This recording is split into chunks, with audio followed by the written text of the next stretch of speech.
back in the UK, would you have any like identity crisis kind of thing? Like I do actually. They're like, oh, where are you from? You're like, oh. For people that were born and raised in Asia, Yeah. they will never understand how we feel. Yeah. So the funny thing is, when I'm over there, you try to tell the locals that you're British. They say, well, you're No, Chinese. you don't 'Cause look I don't British look at it. British, Exactly, right? yeah. And when they come here, so then the locals here would say, oh, you're not Chinese. Yeah, so what am I? I'm Alex, nice to meet you, mate. Hi, it's William. On a scale of 1 to 10, how would you rate your English skills? I have to say like maybe 8. 8, yes? Yeah. Amazing. So the 2 points that are lacking, what do you think you're lacking in terms of English? Pretty much Chinese parents, the way I've been grown up.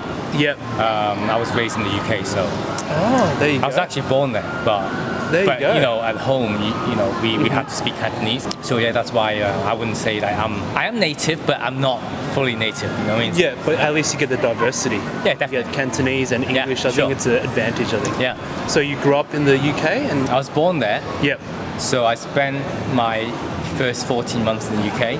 yep. Then my parents sent me to Hong Kong. So I actually never Wow. saw my parents for 7 years.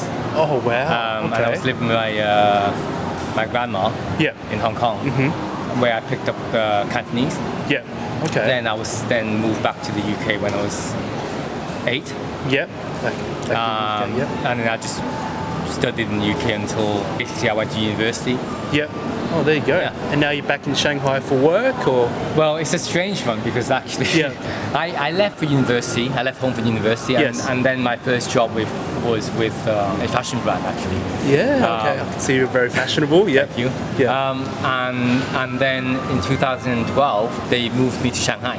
Oh, okay. So actually, I moved to Shanghai in 2012, but then Yes. I left in 2017. So I went back to UK, since 2017. So I've left for 6 years. yeah. And obviously, you've got COVID happening. Yes, and all of that. exactly, So all the drama.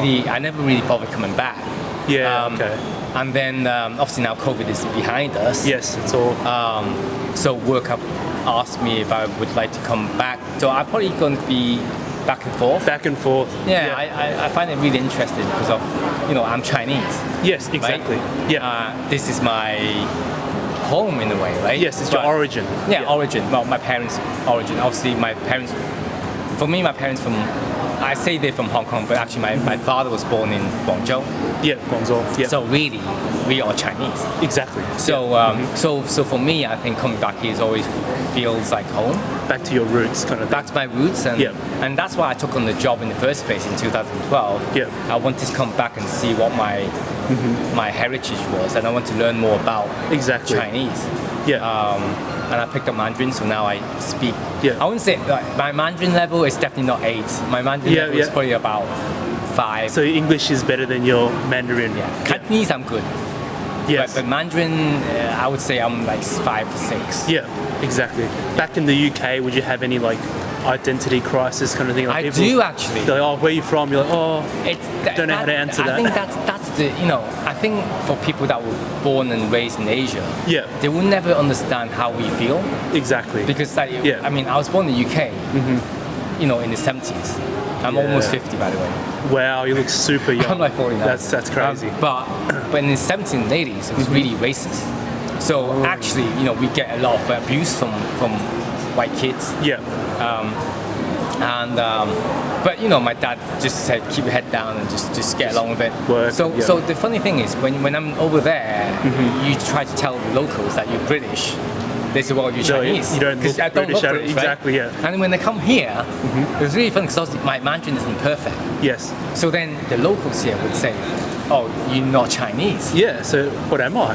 It's like kind What of am I? stuck in between. Yeah. So it's definitely it's really confusing and sometimes I get a bit saddened that the locals here would think that I'm a British guy and vice versa. Exactly. Maybe that is unique. Like I am half and half, and Exactly. and I could play that to my advantage, right? Yeah. Exactly. Exactly. So now I don't think about it anymore, and I just think I see myself as both.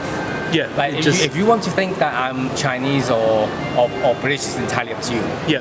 But Exactly. I think I'm both. So Yeah, it just adds to your personality. absolutely. It is who you are. I can Yeah. definitely relate to that 100%. Yeah. But where are you from? I'm from Australia, so I don't know if you can hear from the accent. It's a bit more Softer. Australian, yeah. But yeah, from Australia, come to Shanghai to work. Right. But something similar to you as well. I grew up in Australia as well. Oh, cool. Yeah. Identity crisis. Yeah, definitely. Yeah. And, 100%. but you know, it is what it is, right? You've got Yeah. to just get along with both. Yeah. Exactly. But that's the thing, right? Yeah. Like maybe the West will despise if you're fully from the East. Yeah. But they will at least partially accept you. Yes. Because you speak the language. Exactly. Right? Exactly. And feel the same both ways. So Yeah. I'm actually meeting some locals for lunch, which I've not seen for a while. Yeah. Very good. There you go. So I've got local friends, I've got Western friends. Yeah. Fantastic. Yeah. There you go. Amazing.